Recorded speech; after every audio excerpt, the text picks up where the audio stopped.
ஒரு surprise trip இந்தியாவிற்கு போக போகிறோம் என்றார் என் கணவர். நாங்கள் ஆஸ்திரேலியாவில் குடியேறி பல வருடங்கள் ஆகிவிட்டன. பல முறை இந்தியா சென்றிருக்கிறோம். என் தம்பிகள் தங்கைகள் கல்யாணத்திற்கு, சீமந்தம், தாய் தந்தையரின் இறுதிச் சடங்கு என்று 30 வருடங்களாக பல முறை சென்று இருக்கிறோம். என் கணவரின் தாய் தந்தை ஆஸ்திரேலியாவிலேயே செட்டில் ஆகிவிட்டவர். என் கணவர் ஒரே மகன்தான், வேறு வாரிசுகள் இல்லை. அதனால் என் தம்பி தங்கைகள் எல்லோரையுமே அன்புடன் கவனிப்பார். இப்பொழுது மாமியாரும் மாமனாரும் இறந்து 3 வருடங்கள் ஆகிவிட்டன. தம்பி தங்கைகளின் குழந்தைகளும் அமெரிக்கா, கனடா, லண்டன் என்று பறந்து விட்டார்கள். எங்களுக்கும் ஒரே மகன் ஆஸ்திரேலியாவிலேயே டாக்டர் ஆகி பிராக்டிஸும் செய்து கொண்டு இருப்பதால் இந்தியா போக வேண்டிய அவசியமே இல்லை. இப்பொழுது திடீர் பயணம். ஏன், என் மகனுக்கு ஏதாவது பெண் பார்த்து வைத்திருக்கிறாரா? அதெல்லாம் ஒன்றுமில்லை. எனக்கு 60 வயது நிரம்புகிறது அல்லவா? நீ சொல்வாயே பாண்டுரங்கன் கோவில், அன்று அந்த கோவிலுக்கு செல்வோம் என்று பிளான் என்றார் என் கணவர். பாண்டுரங்கன் கோவில் சின்ன வயதில் எங்களின் ஒரே பொழுதுபோக்கு. நாங்கள் இருந்தது ஒன்பத்துவேலி எனும் அக்ரஹாரம், தஞ்சாவூரில் இருக்கிறது. அங்கே நாங்கள் இருந்த அக்ரஹாரத்தின் நடுவில் இருந்தது பாண்டுரங்கன் கோவில். கோவில் என்னவோ சின்னதுதான், ஒரே ஒரு சந்நிதிதான். ஆனால் கோவிலுக்கு முன்னால் உள்ள மண்டபம் பெரியதாக இருக்கும். அதில் ஏதோ ஒரு பிரவச்சனம், ஆன்மீக சொற்பொழிவு நடந்து கொண்டே இருக்கும். கோவிலுக்கு பின்னால் ஒரு நந்தவனம் இருக்கும். விதம் விதமான பூக்கள், துளசி. நான், என் 3 தம்பிகள் 2 தங்கைகள் எல்லோரும் சேர்ந்து கோவிலில் வேலை செய்வோம். சம்பளம் என்று ஒன்றும் கிடையாது. ஆனால் கோவில் பிரசாதம் எங்களுக்கு தாராளமாக கிடைக்கும். மாலை வேளைகளில் டிவி என்ற பொழுதுபோக்குகள் இல்லாத காலம் அது. மேலும் சாதாரண ஸ்கூல் டீச்சராக இருந்த என் அப்பா, எந்த கெட்ட பழக்கமும் இல்லாத என் அப்பா இத்தனை குழந்தைகளை பெற்றதுதான் எங்களை அந்த கோவிலுக்கு உழைக்க வைத்தது. நந்தவனத்து செடிகளுக்கு நீர் பாய்ச்சுவது, கோவிலில் உபயோகப்படும் பித்தளை பாத்திரங்களை தேய்த்து கொடுப்பது, விசேஷ நாட்களில் விளக்குகளை துடைத்து திரிப்போட்டு வைப்பது, மண்டபத்தை பெருக்குவது, பெரிய பெரிய விரிப்புகளை கூட தட்டி துடைத்து சுருட்டி வைப்பது, மீண்டும் விரிப்பது, இப்படி பல வேலைகளை நாங்கள் எல்லோருமே சேர்ந்து செய்வோம். எங்களின் ஒரே எதிர்பார்ப்பு பிரசாதம் தான். ஆனால் அதிலும் கூட ஒரு சிக்கல் இருந்தது. சில நாட்கள் தாராளமாக கிடைக்கும். ஆனால் பிரவச்சனம் செய்வதற்கு சென்னையில் இருந்து பிரபலமான மனிதர்கள் வந்தால் எங்கள் பாடு திண்டாட்டமாகிவிடும். காலையிலிருந்து ஓயாமல் வேலை வாங்கும் அர்ச்சகர் மாமாவும் அவருடைய மனைவியும் பிரசாதம் கொடுக்கும் நேரத்தில் ரொம்பவே கடுப்பு காட்டுவார்கள். அதிலும் காதுகளில் மூக்குகளில் வைரம் ஜொலிக்க, பட்டுப்புடவையின் சந்தன மனமும் ஸ்னோ பவுடர் மனமுமாக மாமிகளுக்கு சிரித்து சிரித்து பிரசாதம் நிறையவே கொடுப்பார் மாமா. மாமா சிரித்து கொண்டிருக்கிறாரே என்று நாங்களும் கையை நீட்டுவோம். சூச்சு என்று விரட்டி விடுவார் மாமா. பல நாட்கள் நெய் நிறைந்த அந்த சர்க்கரை பொங்கல் எங்களுக்கு மனம் திருப்தியாகும் வரையில் கிடைத்ததே இல்லை என்று நானும் ஏங்கி இருக்கிறேன். எப்பொழுதும் புன்னகையே முகமாக இருக்கும் அந்த கடவுளிடம், காலையிலிருந்து உழைத்தோமே, இப்பொழுது இப்படி விரட்டுகிறாரே, நீ ஏன் அவருக்கு நல்ல புத்தி காட்ட மாட்டேன் என்கிறாய் என்று என் குழந்தை மனதில் பல கேள்விகள் எழும். கடவுளின் புன்னகை முகத்தை பார்க்க பார்க்க மனதில் குழப்பமே வரும். கடவுள் இருக்கிறாரா? இல்லை. இருக்கிறான் என்று நாம் தான் நம்புகிறோமா? கடவுள் தான் நமது கேள்விகளுக்கு பதில் சொல்வதே இல்லையே. அவன் சிரித்த முகமாகவே இருந்தான். வருடங்கள் ஓடியது. பள்ளி இறுதி முடித்ததும் எல்லோரையும் போல ஷார்ட் ஹேண்ட் டைப்பிங் என்று நான் கற்றுக்கொண்டேன். ஒரு சின்ன கம்பெனியில் சின்ன வேலைக்கு செல்ல ஆரம்பித்தேன். முதன் மாத சம்பளத்தை அந்த பாண்டுரங்கன் காலடியில் வைத்து வணங்கி எடுத்துக்கொண்டேன். சிரித்துக் கொண்டேதான் இருந்தான் அந்த ரங்கன். ஒரு 4 மாதம் ஆகியிருக்கும். அப்பொழுதுதான் ஒரு மிகப்பெரிய திருப்பம் நிகழ்ந்தது என் வாழ்க்கையில். நான் யாரிடம் வேலைக்கு சென்று கொண்டிருந்தேனோ அவருக்கு காபி கொட்டை விளைவிக்கும் எஸ்டேட்கள் நிறைய இருந்தன. அரசாங்கம் அப்பொழுது காபி போர்டு ஒன்றை நிறுவி தேவைப்பட்டவர்கள் காபி கொட்டை, காபி பொடி ஏற்றுமதி செய்ய அனுமதி அளித்தது. என் முதலாளி தானே ஷாப்புகள் நடத்தி காபி கொட்டை பொடி வியாபாரம் செய்ய விரும்பினார். காபி பொடி வாங்குபவர்களுக்கு அங்கேயே காபி இலவசமாக கலந்து தரவும் ஏற்பாடு செய்தார். இதற்காக நிறைய பெண்களை தேர்ந்தெடுத்து ஆஸ்திரேலியா அனுப்பினார். நானும் அதில் தேர்ந்தெடுக்கப்பட்டேன். பெற்றோர்கள் கடுமையாக எதிர்த்தார்கள். கஷ்டங்களை பகிர்ந்து கொள்ள தயாராக இல்லாத சுற்றத்தார் கலகம் செய்ய மட்டும் தயாராக இருந்தார்கள். ஏனோ எனக்குள் மிகவும் பிடிவாதமாக நான் இந்த வாய்ப்பை நழுவ விடாமல் ஆஸ்திரேலியா செல்ல வேண்டும் என்று தோன்றியது. பாண்டுரங்கன் சந்நிதியில் கண்மூடி கண் குவித்து வணங்கிய போது அந்த ரங்கன், பரவாயில்லை போய் வா என்றுதான் சொன்ன மாதிரி எனக்கு தோன்றியது. விமானம் ஏறினேன். காபி ஷாப்பில் நாங்கள் 6 பெண்கள் மிகவும் சிநேகிதமாக ஒருத்தருக்கு ஒருத்தர் உதவியாக அன்பாக இருந்தோம். அப்பொழுதுதான் என் கணவரை கிருஷ்ணமூர்த்தியை சந்தித்தேன். தாய் தந்தையரின் தெய்வ நம்பிக்கை எங்கள் எல்லோரும் முகத்திலும் தேஜஸை அள்ளி கொடுத்திருந்தது. யாருக்கும் கெடுதல் மனதால் கூட நினைக்காதவர்கள் என் பெற்றோர்கள்.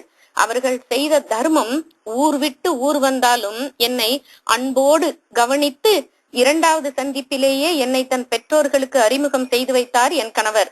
அவர்களுக்கும் என்னை மிகவும் பிடித்திருந்தது. தங்கள் மகன் மீது அன்பு வைத்ததால் மகன் அன்பு வைக்கும் பொருள் மீதும் அன்பு வைக்கர்களால் முடிந்தது. என் குடும்பத்தின் ஏழ்மை அவர்களை பாதிக்கவில்லை. எளிமையாக திருமணம் ஆஸ்திரேலியாவிலேயே நடந்தது. என் குடும்பத்தையே தன் குடும்பமாக நினைத்தனர் என் மாமனாரும் மாமியாரும்.